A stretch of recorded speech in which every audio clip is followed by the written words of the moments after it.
Wait lang ha, hinaayos mo sila.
Thank you so much, CDCM Mozon Worship Team and Brother Van Perfecto also for arranging and editing our music video, Heal Our Land. Isang mapagpalang hapon po sa bawat isa in behalf of our senior pastors, Bishop Ernesto Domingo and Pastora Ellie Domingo, in behalf of our primary leaders. Hello po sa mga primary leaders natin dyan. My spiritual parents, My spiritual parents, Myra and Ian Soto, our church council and board, and the whole Christ-centered family, I would like to welcome all of you for today's devotion and mentoring. Thank you so much po for joining us today sa ating mga FB Live viewers and all our Zoom participants. Kaway-kaway naman po kayo dyan. Welcome po ang bawat leader ng Christ-centered all over the globe. As we start our program for today, let's all prepare our hearts to worship God. And to lead us our worship for today, tinatawagan ko po ang ating worship leader from CBCM Laguna, Sister Aika Aguilar. Good evening, Christ. Good evening, Christ-centered family. Maraming salamat po sa bawat isang nakikinig ngayong araw na to. Patuloy nga po na ang Diyos sa siyang magpala ng isang buong araw nito.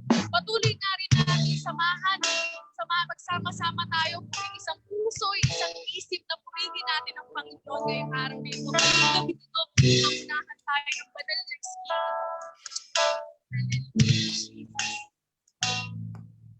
Lord God, sa gabi namin ito, Panginoon, maging mabangong samyu, Panginoon, Lord God, ang iaalay namin sa iyo, Panginoon. Pangunahan mo, Panginoon, ang bawat isa sa amin, Panginoon, na patuloy mong ginagamit, O Diyos.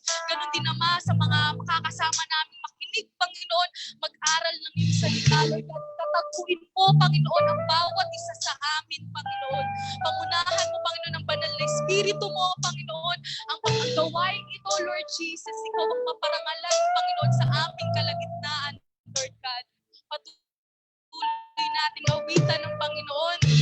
Kabig-kataguin. Lord Jesus. One heart. Let us all praise and worship God.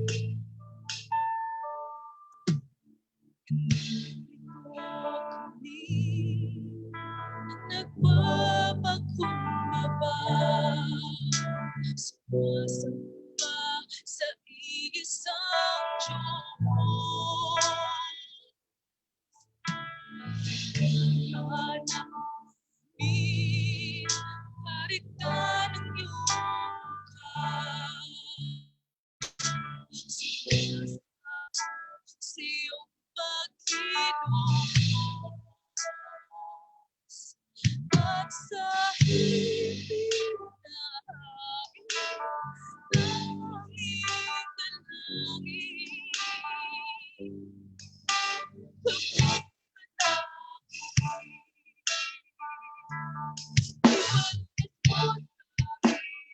Yung kapangyarihan,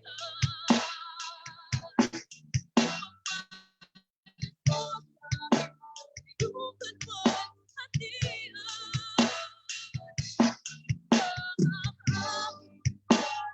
ay mapuspos ng pusan at sa aming kalangian.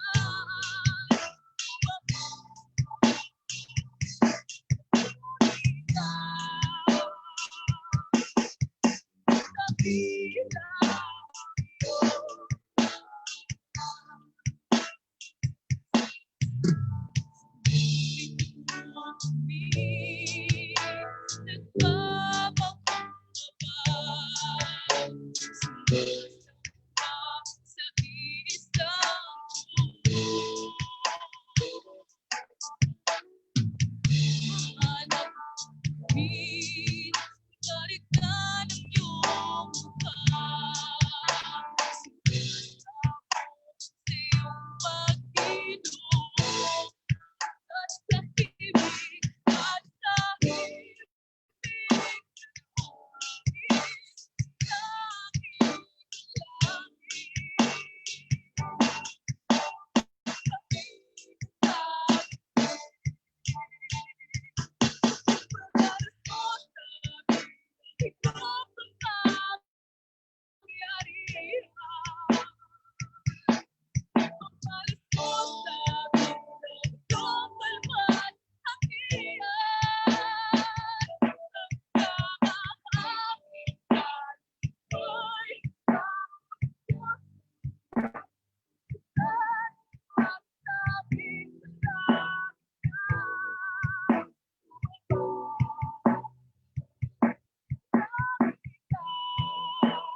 Ipinagkaloob mo sa amin ang iyong alwalhatian hanggang ang aming kaluluwa'y mapuspos ng lubusan at sa aming kalagitnaan ay bumaba dakila ang iyong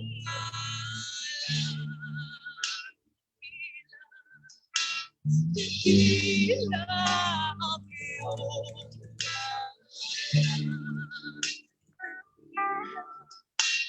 dakila ang iyong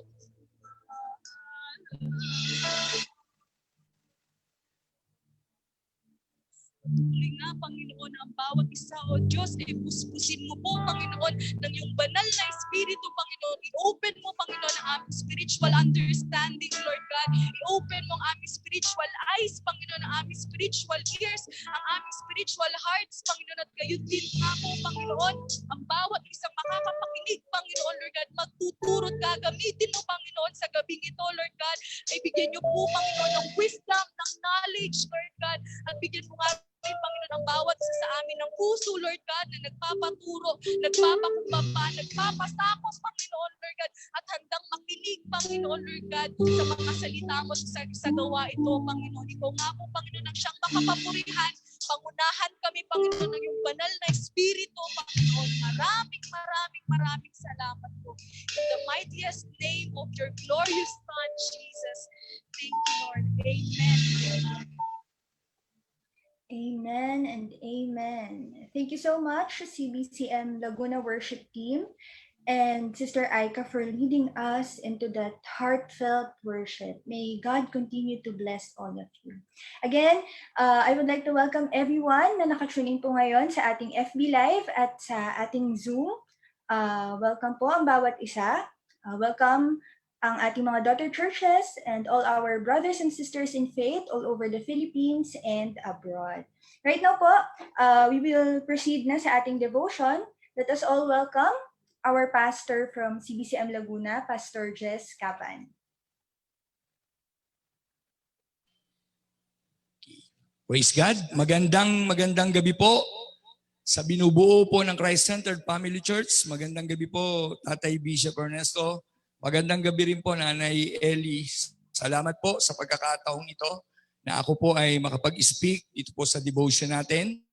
So makibukas po tayong lahat sa aklat po ng Mateo chapter 28 verse 18 to 20. Sabi rito, lumapit si Jesus at sinabi sa kanila, ibinigay na sa akin ang lahat ng kapangyarihan sa langit at sa lupa, kaya habang kayo'y humahayo, gawin niyong alagad ko ang mga tao sa lahat ng bansa. Bautismo niyo sila sa ngalan ng Ama, ng Anak, Santo. Turuan niyo silang sumunod sa lahat ng inuutos ko sa inyo. Tandaan ninyo, ako'y laging kasama ninyo hanggang sa katapusan ng panahon. Ang Diyos po ang siyang magpala ng kanyang salita ngayong gabi pong ito. At ang paksa po na ating pag-uusapan is about the secret power and the plan of God for church growth. Ako po'y naniniwala na ang plano po ng Diyos sa bawat church ay lumago o mag-growth. But power and the secret and the plan of God ay nandoon po sa salita po ng Diyos. The secret is in the book of Joshua chapter 1 verse 8. At ang sabi ni Joshua sa Panginoon, huwag mong kaliligtahang basahin ang aklat ng kautusan, pagbulay-bulayan mo ito araw-gabi upang matupad mo ang lahat na nakasaad doon at sa ganon magiging masagana at matagumpay ang iyong pamumuhay. That is the secret of God in Joshua chapter 1 verse 8. And the power is in Matthew chapter 28 verse 18. Sabi rito, lumapit si Jesus at sinabi sa kanila, ibinigay na sa akin ang lahat ng kapangyarihan sa langit at sa lupa. The power is in Jesus' name. No? At sabi po rito sa Acts chapter 4 verse 12, Sa Kanya lamang matatagpuan ang kaligtasan sapagkat wala nang ibang pangalang ibinigay ang ating Ama sa mundong ito kung hindi ang pangalang Jesus ay ikaliligtas ng tao. Sabi ng Acts chapter 4 verse 12 at sabi naman po ng Hebreo chapter 4 verse 12 din to po, ang salita daw po ng Diyos ay buhay, mabisa at matalas sa alinmang tabak at ang magkabilang talim ay tumatago sa maging kaibuturan at kaluwalhatian ng Espiritu ng ating Panginoon. At dito po, nakita ko po yung sikreto at kapangyarihan ng Diyos. At ito naman po yung plano ng Diyos. The secret power and plan of God for church growth. This is the plan. In the book of Matthew chapter 28 verse 19, sabi rito, kaya't habang kayo'y humahayo, gawin niyong alagad ko. This is the plan of God. No, na lahat ng tao ay maging alagad ng Diyos. Sabi rito, bautismo niyo sila sa ngalan ng Ama, ng Anak, at ng Espiritu Santo. Yan po yung magandang plano ng Diyos. And this is the plan of God to all of us, sa bawat isa po sa atin. Ang sabi rito sa Jeremiah 29 verse 11, sapagkat batid kong lubos ang mga plano ko para sa inyo. Mga planong hindi nyo alam at ikasasama kundi para sa inyong ikabubuti. Ito'y mga planong magdudulot sa inyo ng kinabukasan at punong-puno ng pag-asa. Ito po yung magandang plano ng Diyos sa buhay po ng bawat isa po sa atin. Kung ang Diyos po ay may plano doon sa Matthew chapter 28 verse 19 at ang plano niya po maging alagad ng Diyos ang lahat ng bansa. Yan po yung vision ng ating Panginoon. That is the plan of God. But remember, what is the plan of God to all of us? What is the secret power and plan of God for our church growth? No, nakita ko po na ang bawat churches po, maging sa akin po, no, nung year 2005 po, nung simulan ko po mag-pioneering dito po sa lugar ng Garden Villa, inisip ko na ano ba talaga yung magandang plano ng Diyos sa buhay ko? At ano ba talaga yung magandang plano niya sa buhay ng maraming tao? At nakita ko po at nabasa ko na ang plano po ng Diyos ay maging alagad niya tayong lahat. Maborn again ang lahat ng tao. At iniisip ko rin po, ano ba yung sikreto na merong kapangyarihan yung plano ng Diyos sa buhay ko? And the secret and power of the plan of God for the growth of our church is number one, the secret power of changing life to change many lives and to save lives for God's glory. This is the secret power of changing life. Nakita ko po sa buhay ko po mismo, nang ako po'y mabago, ang daming nabago. Kaya nga po sa pagbabago nating lahat, marami pong mababago. And the secret of power of God is to change your life, to change many lives. Kaya nga po ako po'y naniniwala, yung pagbabago ng buhay ng bawat anak ng Diyos ay pagbabago ng buhay ng maraming tao. That is the secret power of God in our life. Ako po'y natutuwang maranasan yung kapangyarihan po ng pagbabago ng ating Panginoon. Dahil nakita ko po na ang pagbabago po sa buhay nating lahat ay hindi po madali. Ito po'y mahirap, lalo na kung hindi mo alam ano ba yung sikreto ng pagbabago. At ano ba yung kapangyarihan ng pagbabago at ano ba talaga yung plano ng Diyos sa mga taong nabago ang buhay. So dito po, gusto ko pong makita po natin what must be the characteristic of people of changing lives. Ano ba talaga yung characteristic ng isa pong taong nabago ang buhay? The characteristic of the people changing life is people must be renewed their minds. Ito po yung sinabi ni Dr. Lucas sa aklat ng Lucas, renew your minds. At ito rin po yung sinabi ni Apostol Pablo, dun po sa Romans chapter 12 verse 2. Sinabi niya po ron na lahat daw po tayo magbago ng isipan. Nakikiusap ang ating Panginoon na lahat po tayo magbago ng pananaw sa buhay upang mabatid daw po natin yung kanya pong kalooban kung ano ba talaga yung kalooban ng ating Panginoon. This is the first characteristic of people changing lives. Yung nabago ang laman ng kanyang isip.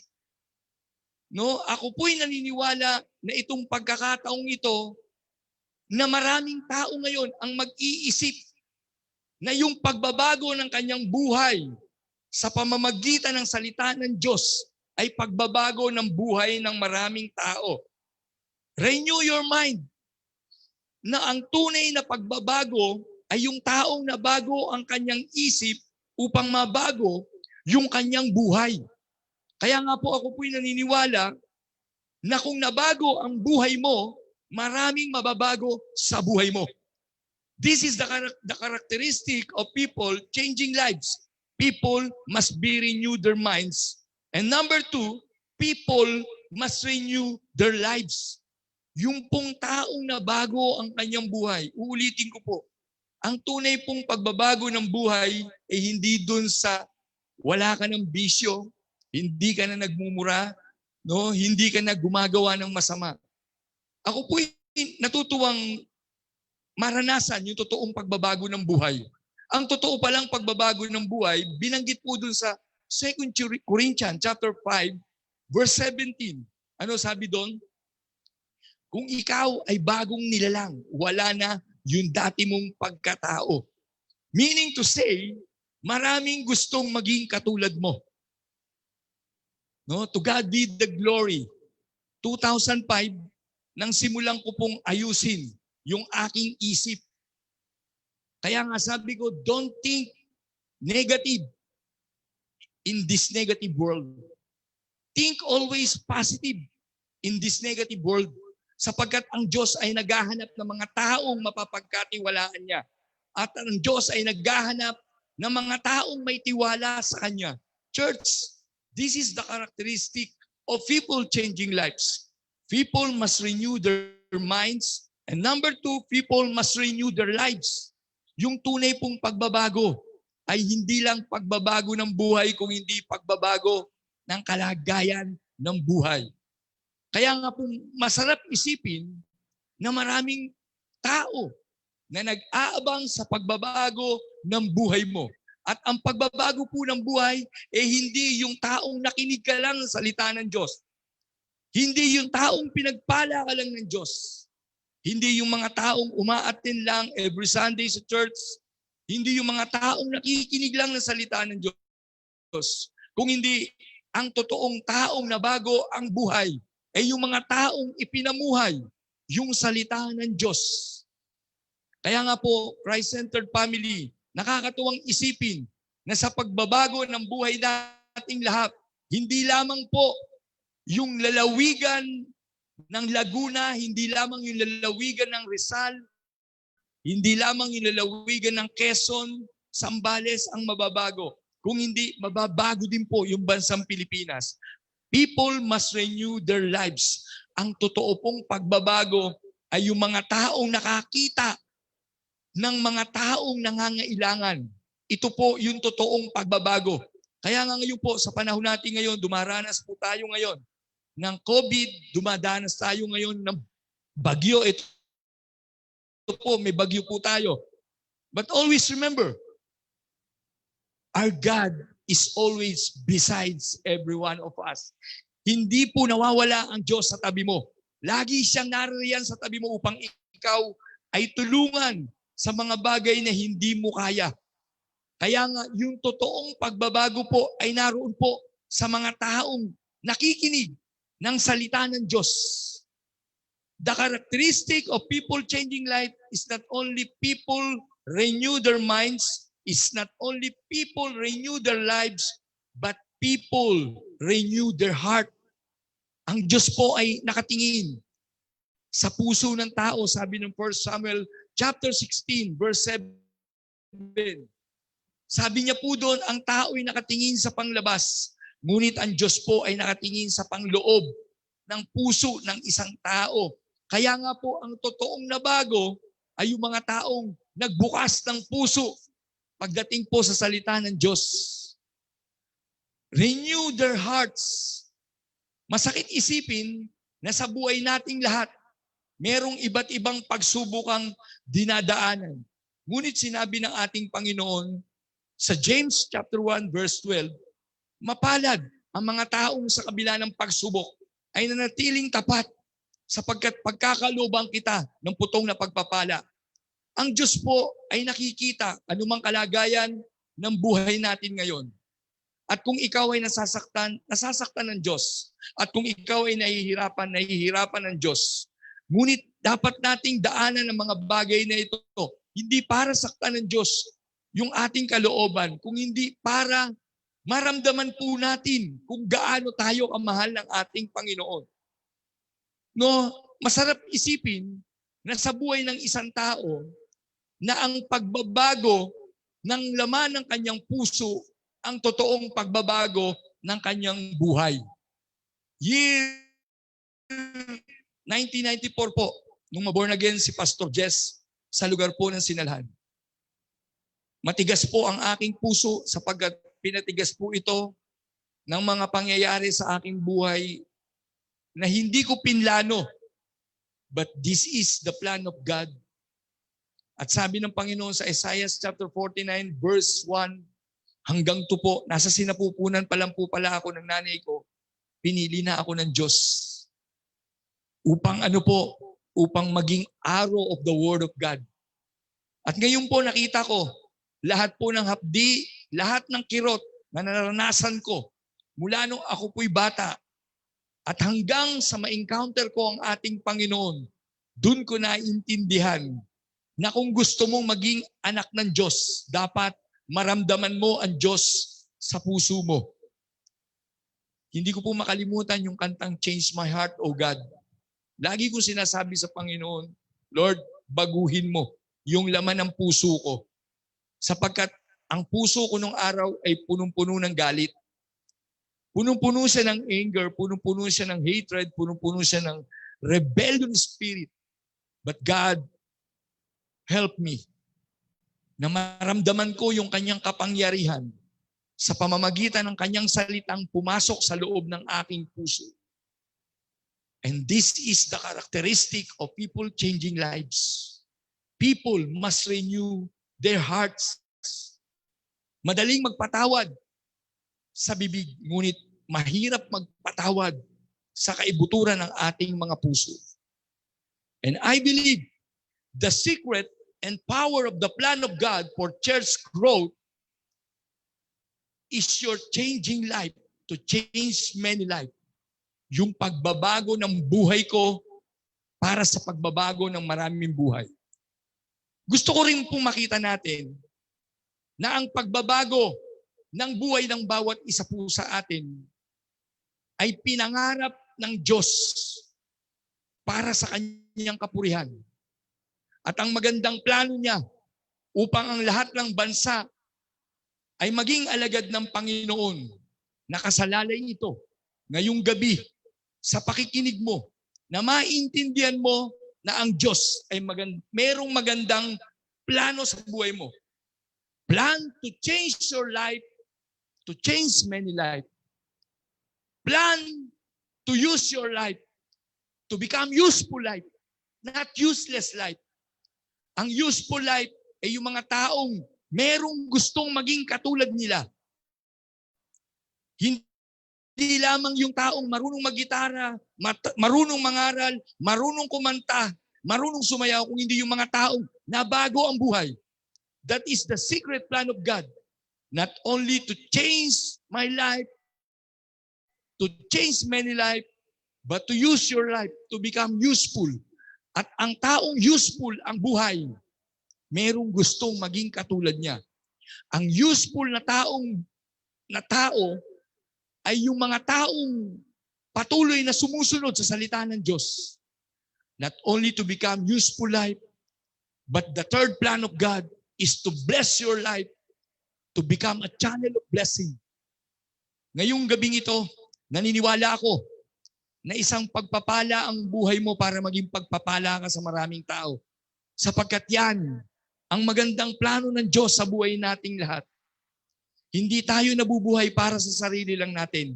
Hindi tayo nabubuhay para mamatay, kung hindi ang Diyos ay mayroong magandang plano. The secret plan and the power of plan of God is to change your life, to change many life. To use your life to become useful life and to bless your life to become a channel of blessing. Maraming salamat po.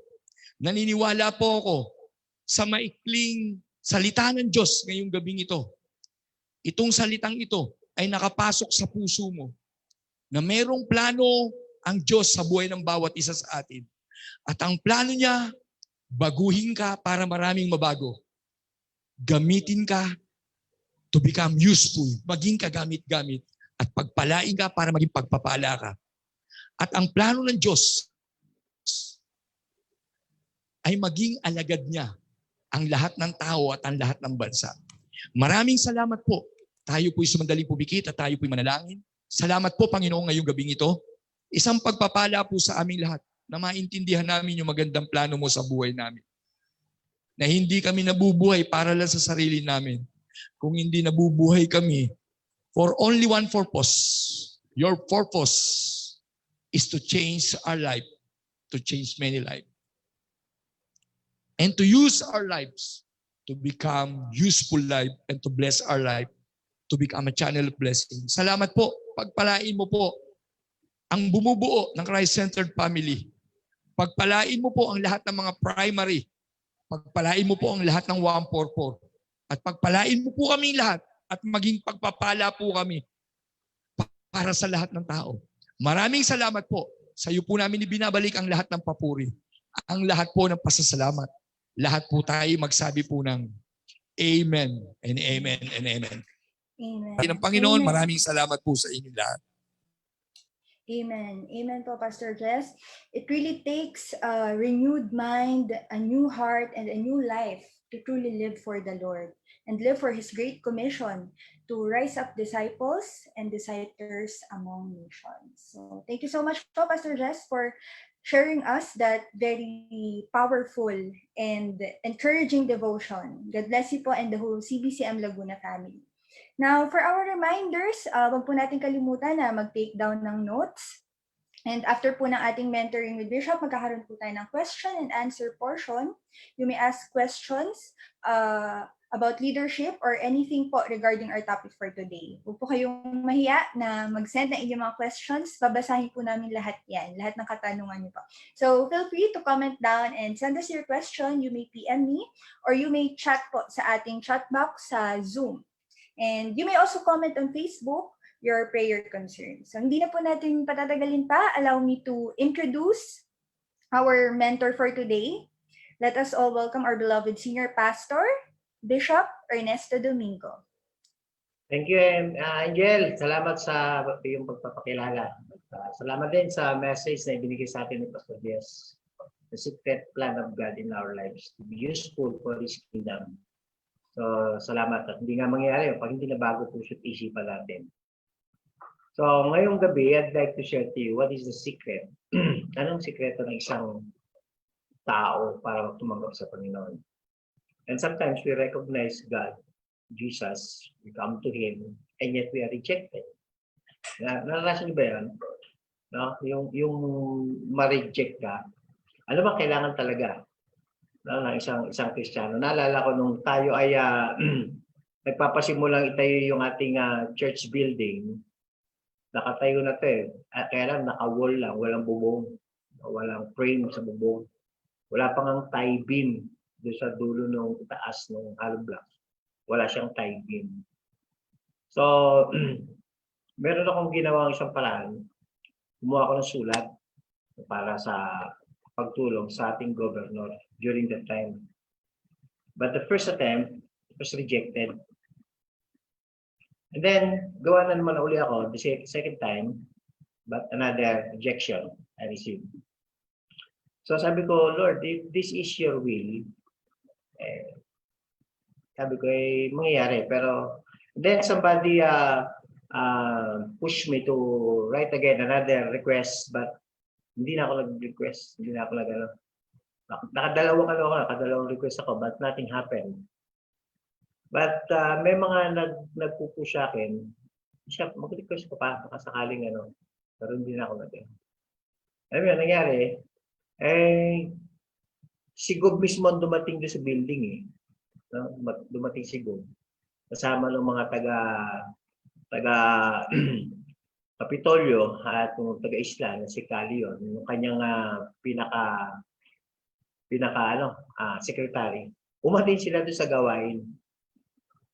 So ayoko na siyang bigyan ng request, pero dinala sila mismo ng Panginoon. Hindi ko sila ini-invite. But the Lord bring them to our place to attend church service. Now, sabi ko nga, sometimes we recognize, we come to Him, and yet we are rejected. But God can move. Yung bang meron tayong dapat maintindihan. Kung minsan nga, masasaktan tayo, ayaw na natin. Pero merong tinitingnan ng Panginoon na bahagi sa iyong buhay. How long na are you still believing that God will provide? Ito, no, hindi ito basta-basta tao. Isang gobernador, hindi ko ni-invite, nagpunta doon sa ating building. At nakita niya yung lagay ng building. Hindi naman niya intention makita yung building eh. Kasi wala naman siyang ganong kaisipan eh. Basta, tapos din sabi ko, naparito kayo. Tapos, pinag-pray ko siya doon sa may malapit sa ano natin, doon sa may siya. Sabi ko, pray ko kayo. Sabi ko. At kaibigan po ako ng inyong bayaw na si Nancy Alcantara. At ako po yung nagbabible sa atin. So, pinag-pray ko siya, mababanuhan ni Gob eh. Then, tapos makita niya, yung tolda doon sa wall ng ating building, no? Wall lang, walang tie beam nga sa itaas eh. Yung tolda, gumagano siya kasi ano yun, March, ganito siya. Malakas ang hangin. Ayun, sabi niya, Kalion, ano man i-request nitong si Pastor, bigay mo ha. Kaya gumano, gulat ako. So, what I mean tonight, sometimes we are requesting our ministry, your cell group, your talent, your relationship, na lumalapit ka sa Panginoon, and yet, hindi mo, kasi dapat maipakita mo sa Diyos eh, na kailangan maipakita mo sa Panginoon eh, na you need that. So, gusto ko i-share sa inyo, no? Anong sikreto ng isang babae, rejected na, pero inangaan ni Jesus eh. Now, allow me to bring you from the book of Matthew chapter 15, verse 21. Ito ang sabi ng Bible. At umalis doon si Jesus at lumigpit sa mga sakop ng Tiro at Sidon. Now, my topic is faith at receive. No, pananampalatayang tumatanggap. Pananampalatayang nakatatanggap. Merong reward ang pananampalataya na ito. Verse 22, at narito ang isang babaeng Kananea na lumabas sa mga hangganang yaon at nagsisigaw, nagsabi, kahabagan mo ako, O Panginoon, ikaw na anak ni David. Pansinin niyo yung mga word na ginagamit niya. Ang aking anak na babae ay pinahihirapang luba ng isang demonyo. Datapwat siya hindi sumagot ng anumang salita sa kanya. So nothing happened. There is no response ang Panginoon para doon sa kalalagayan ng babae. Sabi niya, kahabagan mo ako, Panginoon, ikaw na anak ni David. So, verse 23, datapwat siya hindi sumagot ng anumang salita sa kanya at nilapitan siya ng kanyang mga alagad. At siya'y pinamamanikan na nagsasabi, paalisin mo siya. Lord, gulo, paalisin mo siya. Kita niyo, there's a lot of obstacle, no? Maraming mga hindrances dito sa babae. Sapagkat nagsisigaw siya sa ating hulihan. So, ganun katindi, no, yung pangangailangan nitong babae. Pero hindi siya pinansin ni Lord. So, let us analyze one by one this text na ating binasa. Do you know this woman? He recognized Jesus as the Messianic. Sabi niya, anak ni David. Sabi niya. He recognized, sabi niya, anak ni David. So the word recognize is very important. Yes. Anak ni David, sabi niya, this is pertaining as a Messianic claim. anak ni David. So, you need to recognize. Number 2, napansin ko rito, merong word na ginamit siya dyan. Eh. Sabi niya, she keeps crying out. So, number 2, this is we call resistance. Resistance siya. In verse 23, she is persistence for her needs. So, she keeps laging patuloy na sumisigaw, is crying out. Recognize, persistence siya, nagsisigaw, kaya nga nailis na yung mga alagad eh. Pero sure, hindi siya pinapansin. Ayan. Sometimes you are praying, maganda naman prayer natin, Lord, palagay mo sa group, Lord, may maligtas, Lord, yung SOL namin, Lord, ganito, Lord, magpapaawit ako. But sometimes, may parang hindi sumasagot. Huwag kang panghinaan, Lord. No. Another, this is the word rejected. She was rejected by the Lord. Yan ang sabi ng Bible. She was rejected. Ano sabi ng Bible? Hindi ako sinugo, kundi sa mga tupang nangaligaw sa bahay ng Israel. So the promise of blessing intended just only for the Israelites. But this Canaanite woman, Cananea, ay nangangailangan. I-recognize, persistence, and yet she was rejected by the Lord. Ang sabi ng Bible. So, marami tayong request sa Panginoon. No? Minsan, ayaw na natin. Katulad ng naranasan ko. Nakadalawang sulat na ako kay Gob. No? Wala. But nothing happened. Walang response. Lumipas ang buwan, siguro mga kalahating taon pa. No? First letter, and then 3 months waiting, wala. Second letter, another 6 months waiting, wala. So almost a year, more than a year. Pero because alam ng Lord, no, na kailangan nyo kasi the Lord already prepared, no? Kasi meron akong nandoon sa puso ko na nakikita ng Lord. Dito mo dalhin ng Diyos yung gobernador sa lugar natin. Eh, yun yung kakaiba yan. Ang tawag doon you are experiencing the significance. No? Ito ay kakaiba sa lahat na ginawa ng Panginoon sa Christ-centered. The Lord bring the governor and his companion, the group, no, to the Christ-centered area. Why? Meron gusto kong gawin sa ang Panginoon. Now, let's take a look in Matthew 15, verse 25. Dadapat lumapit siya, no? Sabi ng Bible. Unang ginawa niya, no, lumapit. Yan, niyo, ha? Lumapit siya, sinamba, na nagsasabi, Panginoon. He recognized Jesus is Lord. And then, he gave the request, saklolohan mo ako. In Matthew 15, verse 25.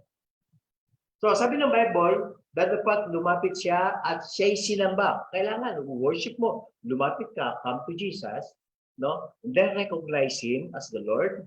And then, sabi mo, kaya gusto mo, saklolohan mo ako. What will thou that I should do unto thee? So, she came to Jesus and knelt. She worshiped, she recognized as the Lordship, Panginoon. And she humbled, no? She humbled our Lord, no? Nag-humble siya sa ating Panginoon and he prayed. Diba? He prayed, Lord, help me. Kompleto na. Okay, lumapit, sumamba, kinilala, at siya ay nanalangin, help me. But still, what's the Lord answer? Ito ang response ng Lord. But Jesus answered, it is not meet, no? Sabi niya, it is not meet to take the children's bread and to cast into dogs. Okay. Marami tayong request sa Panginoon. No? Palagay mo siya. Baka naman na katulad kayo sinasabi ng message ng ating Pastor Jess, baka hindi rin yun ang mind mo. Baka ibang motibo mo, palaguin ang cell group mo, pero hindi ka talaga well prepared. Baka yumabang. Kaya hindi matugon-tugunin. Ito, unbeliever ito, hindi ito Israelites, ha? Now, sometimes, kaya mo bang alagaan? Yung mga ganun eh. Dapat dedicated and committed ka if you are a cell leader. Okay? So, di ba yung topic natin kagabi, let us remove the illegal settler in our self. Sometimes in ourselves, yung mind natin eh. So, the covenant blessing is not intended for the unbeliever. This is just only for Israelites. She was rejected. And sabi, no? So sabi ng Panginoon, sabi ng babae, tingnan natin yung sagot ng babae. Ito yung sagot sa verse 27. Now let's take a look at the answer of this woman. Truth, Lord. She was accepted that she was not belong to Israel. Truth, Lord. Yet, no? Sabi niya, hindi pwedeng ibigay ang tinapay sa aso. So, sabi ng babae, sumagot din yung babae. Sabi niya, truth, Lord. So, yet the dogs eat of the crumbs which fall from their master's table. Kumbaga, merong tinatawag na ano ba tinatawag pagka yung ini-screen ka? Tawag pag nagtatrabaho ka, tapos interviewin ka eh. No? Sabi niya, hindi ka tanggap sa trabaho na to. You are overqualified or you are not qualified. Truth, Lord, yet the dogs eat of the crumbs which fall from their master's table. Yeah. Sa Tagalog, pero may bahagi din ang aso. No? Sabi niya, no? Yung mumo na nahuhulog, sabi niya, pero may bahagi din ng aso na ang tawag ay mumo. Ang ganda ng sagot niya eh. Di mo, she was recognized Jesus. She confessed that Jesus is the Messianic. Di ba? Pagkatapos, still she was rejected by Jesus Christ. Sabi niya, hindi pwede. And sometimes, ganyan tayo, nagigibang. Ito, hindi anak ng Diyos, tayo anak ng Diyos. And sometimes, daig pa tayo ng mga unbeliever o daig din tayo ng kaaway. Ang demon, nag-pray din sa Panginoon eh. Alam niyo ba yun? Nalangin ang demonyo sa Panginoon. Lord, baka pwedeng mag-request. Padala mo na lang kami sa baboy. Na walang kaalam-alam yung baboy. Pero binanggit niya, no, opo Panginoon, sabi niya. But the dogs eat of the crumbs which fall from their master's table. O tama naman din. Yung mga Lord, kahit kapiraso. Ito matindi, napahanga si Jesus. Yan isang matindi na pagsagot ng babae, merong dunong, may alam eh. Parang siguro, sabi ng Panginoon, anak, wala na sulat-sulat. Dadalhin ko yung sinulatan mo. Ayaw niya sumagot. Ay, sumagot ni Gob eh. Anak, wala na sulat-sulat. Dadalhin ko yung iyong sinulatan. Si Gob. Pasulat-sulat pa eh, di ba? Tapos, siyempre, hindi ka lang request. Pero dahil ang nilapitan, anak tayo ng Diyos, ha? Ito, alalay woman ito, no? Kaninea, pero hindi anak ng Diyos. Pero maganda yung sagot niya. Hindi ko alam paano sinagot ko. No? Kung tanungin ako ng Lord, no, anak, hindi ko, my time has not yet come for you. Pero, hindi ko, yun na yung right time eh. Kasi, it takes a year eh. Na hindi naman agad sumagot. Pero ang pinakamaganda lang, hindi sulat ang dumating sa akin. Ang dumating mismo sa atin, sa church, yung mismong sinulatan. Walang makakagawa na. Si Lord lang pwedeng gumawa nun. Tingnan natin ang sagot ni Lord sa 28.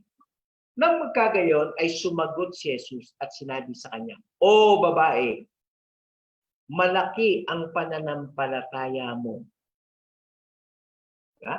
Malaki ang pananampalataya mo mangyari sa iyo ayon sa ibig mo at gumaling ang kanyang anak mula ng oras na iyon. Hindi siya anak ng Diyos, pero tumanggap siya. Now, do you know, anong nakita ko rito? Ang nakita ko rito, no, ang sagot talaga dito, meron siyang babae, she had a great faith and humility. It is not just only faith, but she humbled himself. Okay? Yan ang sabi ng Bible. So, ang Panginoon napahanga niya eh. Now, let's take a look at this word, Great faith and humility. Sabi ng Bible, if you humble yourself, He will lift you up. Meron siyang dakilang o malaking pananampalataya. At kapakumbaba, yes, Lord, even the dog eat the crumbs fall into the table's master. Talagang ilan niya, yes, Lord, hindi po ako tupak, aso po ako, pero alalahanin mo rin na ang aso, kumakain ng mumo. Alalahanin mo. So, paano natin ipag-pray yung ating mga ministry? So, kailangan natin, Kaya please do not be discouraged sa dalawa. Lord, maligtas ang nanay, tatay ko, hindi pa nangyari. Just believe. Ipagdikdikan mo, ipagdiinan mo, masusurprise ka, dadali ng Panginoon sa iyo ang request mo. Baka hindi lang sulat ang babalik sa iyo. Yun mismong tao na yun ang request mo. Have faith in Christ every day. That's our application. Every day, you need to believe. You need to trust in God. Trust in His Word. We need to learn how to trust in God and how to trust in His Word. Dapat ang awit natin. I've learned to trust in Jesus and I've learned to trust in His Word. Yan sabi ng Panginoon. Na magtiwala tayo sa Panginoon. Na someday, ipapakita ng Diyos. Ang sarap, may tanong sa akin kahapon eh. Kahapon ba yun? Sabi niya, paano ko ma-encourage ang aking membro? Sabi ko, kailangan ipakita mo mabiyak ang dagat. Ipakita mo sa kanya na mabibiyak ang dagat. Ikaw na leader, dapat magpakita ka ng kagila-gilala sa harapan ng mga membro. Yung bang mga kakaiba, yung mga significance na ipapakita mo sa kanila, that our Lord God is the answering God. But, yun, ipakita. Na dinala mismo doon sa building natin ipinagagawa, yung mismong tao na sinulatan. Why? Because we have faith in Christ. We've learned, Kaya nung nag-umpisa kami ni Pastor Riley, stretch namin yung faith namin. Let us believe, Let us abide in His Word. Whatever happened, pag-abay tayo. Now, in suma total, have faith in Christ every day.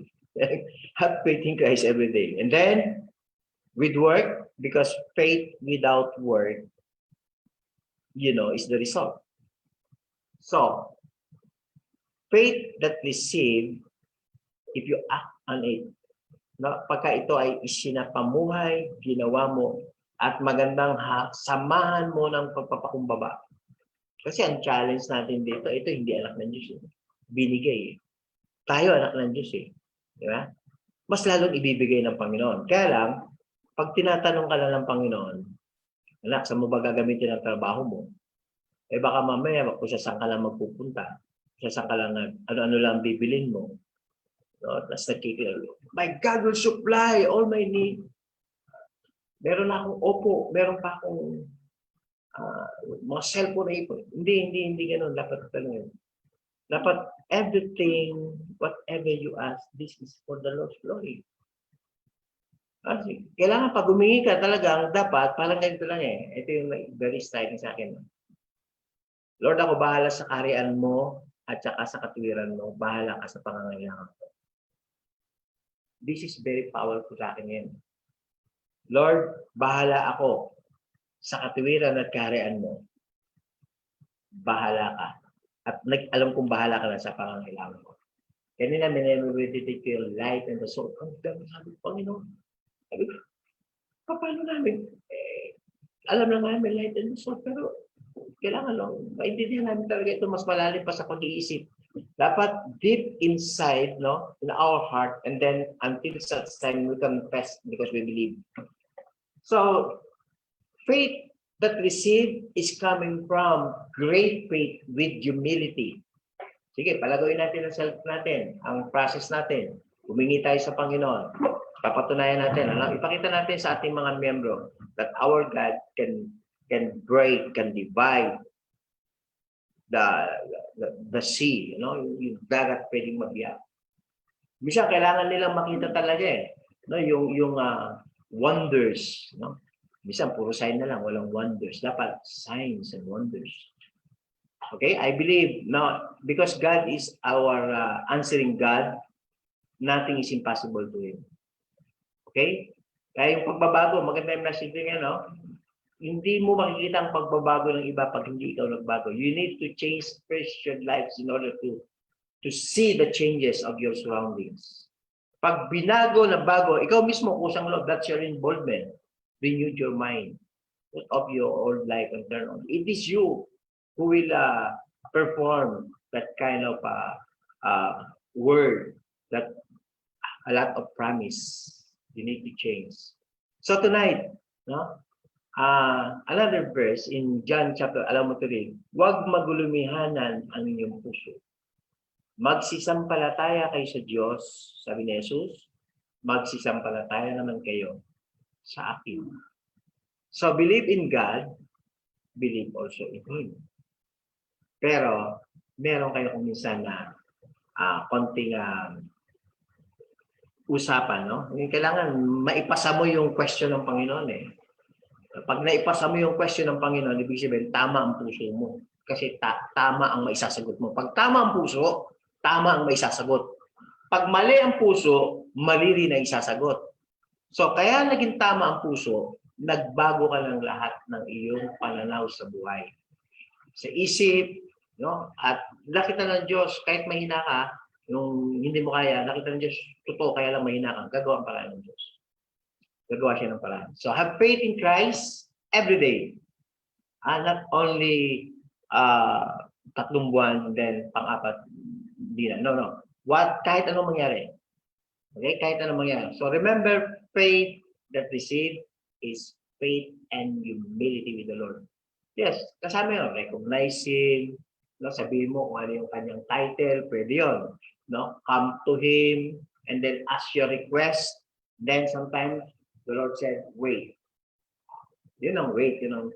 Huwag kayo madi-discourage kasi minsan more than what we think, more than what we ask, sabi ng Ephesians. Diba? Yan sabi ng Ephesians chapter 5, verse 20. Ako, hindi ko malilimutan yun eh. Yung nagbigay ako ng 2 request, alam niyo, tatanggap natin, 800,000. No? Doon sa request. Kasi, ano yun? 400,000. 50,000 yun. 50,000 para mapagawa mo yung bubong. 50,000 saka yung mga pangkisame. Kaya natatandaan ko lang, 20 dos por dos na lang kulang sa pangkisame, pamakuha eh. Sabi sa akin yan eh. Sige po, basta kahit po 50,000, ito po, dalhin niyo ito sa hardware. Hindi ka sa binibigay sa akin. Yung request sila nagbabayad sa hardware. No? Bibigyan niya ako ng parang kung ano yung request ko, pipirmahan nila, dadali ko sa hardware. Pupull-out ko yung gamit. Para sila magbayaran. So, ang maganda ron, nabiyak ang dagat. Okay? Nabiyak ang dagat. God can move mountain. Kaya, so, we need faith. We need to believe every day in the Lord. Okay? So, let's pray. Lord, salamat po. And this is another lesson for us. Because we handle ministry, hindi po namin pwedeng pabayaan ang aming pananampalataya. We handle family, groups, job, relationship. We need to believe. Again and again, we need to believe. Panginoon, sa aming paniniwala, kayang mabiyak ang dagat, malipat ang bundok. Dahil meron po kaming Panginoon na katulad mo, na siyang sumasagot sa lahat ng aming panalangin. Salamat po, Panginoon, sa mensahe ng babaeng Cananea. She was really moved by her faith. Panginoon, salamat po.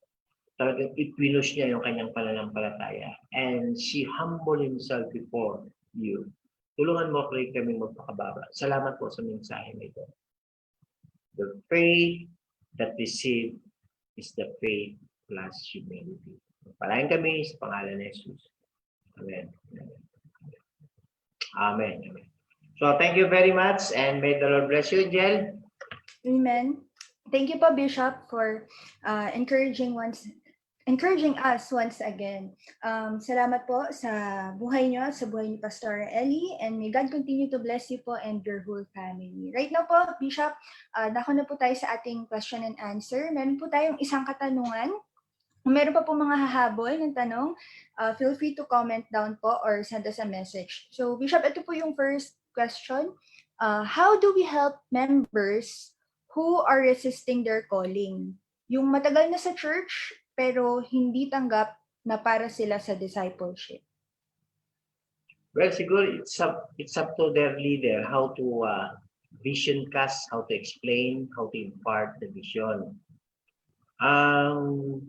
Magtatrabaho niya yung leader, yung vision casting, impartation of the vision, give the vision.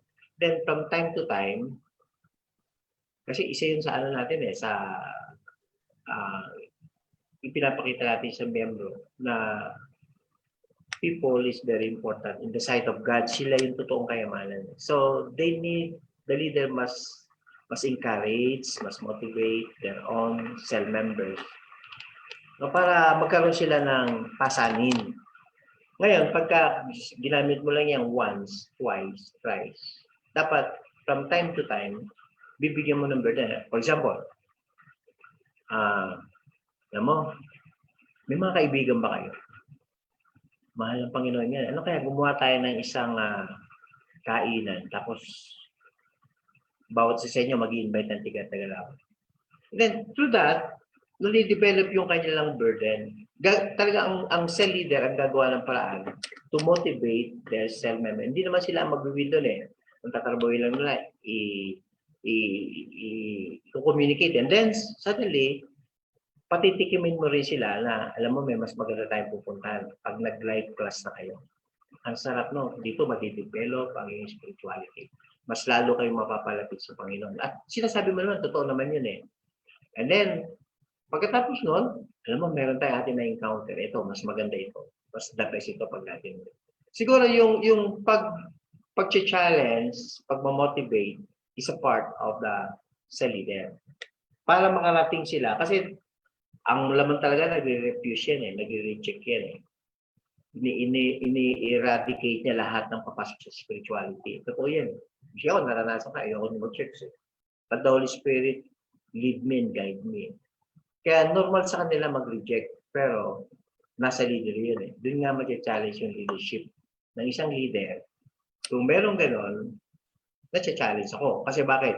Gagamitin ko yung aking leadership, yung aking kakayanan, yung aking especially my authority being as a cell leader, gagamitin ko sa kanya.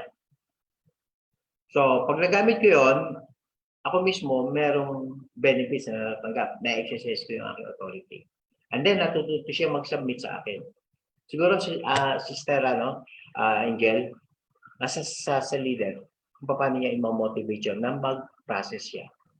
Tapos, kahit nga nasa process, bumibigay tayo. Sasabihin mo, tutuloy mo umaasa ako, tutuloy mo magkakaroon tayo ng outing. Pagka nakatapos ka, mga ganon, siyempre, bahagi yun na meron silang matatanggap na reward. Halimbawa, meron tayong tatlong nag-ESOL na. Pag-usapan natin. Halimbawa, 8 kayo. Tatlo doon, nag-ESOL na. At some of them, nag-ESOL 2. Iba doon, nag-live class. Papasok pala. Pag-graduate niyan, mag-outing tayo. So, i-motivate mo sila para matapos nila. Kasi iba nga, sa kalalitan, biglang mawawala din. So, nagkakaroon ng mortality. So, Angel, I think it's up to their cell leader kung paano nila i-motivate para puntahan yung process at tapusin yun. Okay po. Okay po. Thank you po, Bishop, for answering that question. And para po sa announcement natin, dahon na po tayo sa ating announcement. You may also subscribe po on our YouTube channel. Just search for Christ-Centered Bible Christian Ministries and you can already access all the recent and previous videos ng ating devotion and mentoring. So, that's all for today. Meron pa po ba kayong mga sasabihin, Bishop? Church leader of his staff, Yung primary, they are welcome to attend on Sunday. Pero ang gagawin lang natin doon, 10 sa church, 10, pag sumabra, 10 sa conference room, 10 sa third floor. Pwede yun, ano? Ang gagawin natin kasi ang limited lang, 2 meters away. So ang church building natin, pwede maglaman na hanggang 27. Pero dapat ang ano lang, 10 lang. Siguro maximum of 11 or 12. But the rest, kung sasobra tayo, sa computation ko kahapon, meron lang pwedeng umatin na nasa 20 na. So meron naman tayong Sheila dun sa third floor. Meron naman tayong overhead projector. Pagkatapos, doon naman sa sa church naman, the rest. So, yung mga primary na darating, like please bring your face mask or face shield. May alcohol pa rin tayo. Meron pa tayong scanner. Thermal scanner. Umorder na tayo. 2,000 yata yun, sabi ni Mark. 2,000 tsaka alcohol. Ganun pala, may alcohol pa rin tayo. Social, physical distancing pa rin tayo. So please, do not forget, dapat 8:45 nandito na. Tapos, pagka magpupula tayo lalabas by group, halimbawa, isa-isa, halimbawa, taga-church building muna, labas. Tapos, taga-conference, labas. Tapos, taga-third floor, labas. Ganun, para hindi tayo crowded, hindi tayo pansinin. Pero, yun nga, napag-usapan ng meeting kanina ng ating mga pamunuan, iba nating mga leader, ganun. Ngayon, yung 60 years old, hindi ba yata pwede pumunta? Saka yung 20 above, hindi pa pwede pumunta.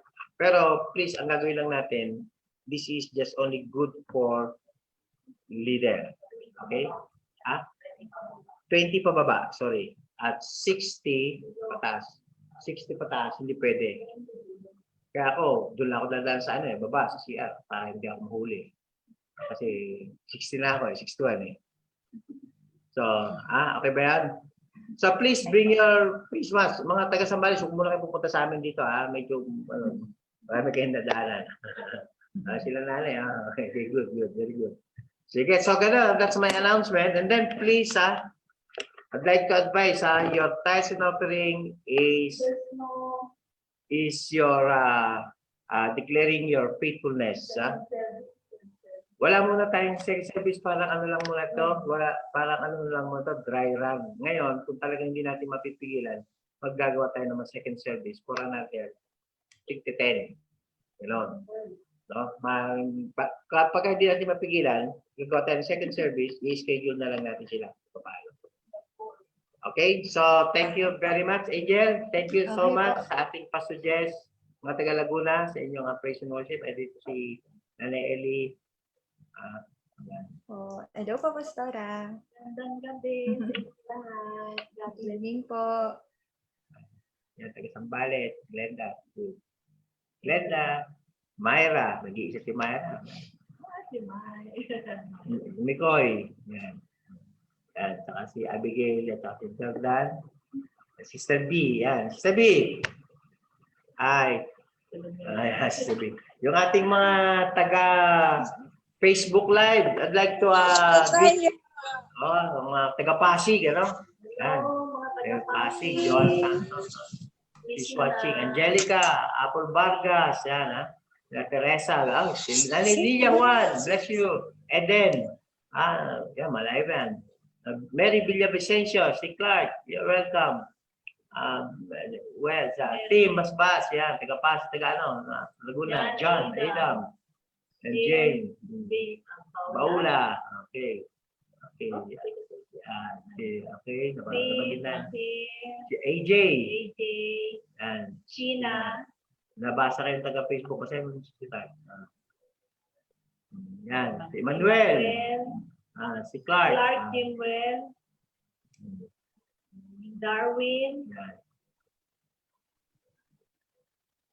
Jan Makaulay. Si Jan Makaulay. And Dudes Razon, you're welcome. Hi, Brother Dudes. Wala si Pines. Manuel. Si Jemo. Demo. Santa Cruz. Si Arvin. Dihos. Okay.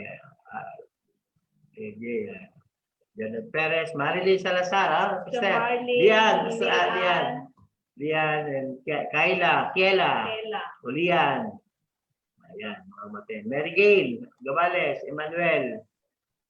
Then, Niar. Okay, Marisa Balanda, Shernan.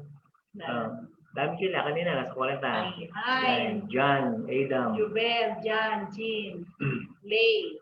Sana, okay. So, you're welcome. Thank you very much sa inyong lahat. Pinagpala tayo ng Panginoon. Kay Glenda, ilang kayo dyan? Hindi ko nakikita si Alex. Parang hindi ako nakalating ng Santa Cruz, ng Santa Cruz ng Bayan. Pag wala si Alex. Alex! Yung ating tandang ng manok dyan, prepare mo, ating tinola. Tinola. Sarap ng mga isda dyan sa inyo, no?